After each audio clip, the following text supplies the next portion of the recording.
U.S.-Iran diplomacy, mass protests across America, and growing political and security tensions dominate the latest developments from the United States. U.S. President Donald Trump said negotiations with Iran were progressing extremely well, adding that Tehran was preparing to allow oil tankers to pass through the Strait of Hormuz. We've had very good negotiations today with Iran, getting a lot of the things that they should have given us a long time ago.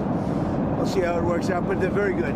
Moving along very nicely. Speaking to reporters aboard Air Force One after a trip to Florida, Trump described the move as a sign of respect, saying around 20 large oil tankers would begin transiting the vital waterway starting Monday morning, signaling potential easing of tensions affecting global energy markets. As you know, they've agreed to send 8 boats 2 days ago, and then they added another 2, so it was 10 boats. And now today they gave us as a tribute, I don't know, I can't define it exactly, but they gave us, I think out of a sign of respect, 20 boats of oil, big boats of oil.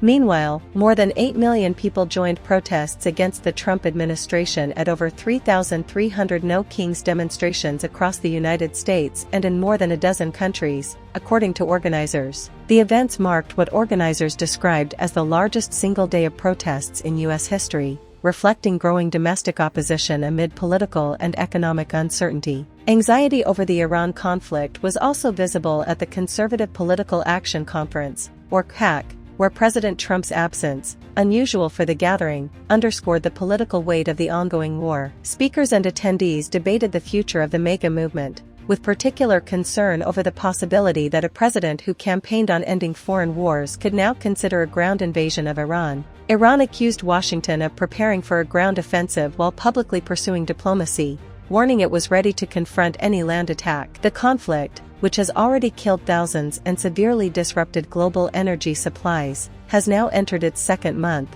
raising fears of a broader regional escalation. U.S. lawmakers responded cautiously to reports that the Pentagon could be preparing for extended ground operations in Iran as thousands of American troops gather in the Middle East. Republican Senator James Lankford said he had not ruled out supporting troop deployment but stressed the need for clear objectives before any decision is made. At home, the partial shutdown of the Department of Homeland Security has become the longest partial government shutdown in U.S. history. The 6-week impasse has disrupted agency operations and could soon surpass the longest shutdown overall if lawmakers fail to reach an agreement. A new report found that abortion rates in the United States have remained largely steady despite bans in several states. According to the Guttmacher Institute, the number of abortions rose slightly last year, driven by increased interstate travel and a sharp rise in telehealth services allowing patients to access medication by mail. Those are the latest developments from the United States. Stay with us for more updates as political, diplomatic, and domestic challenges continue to unfold.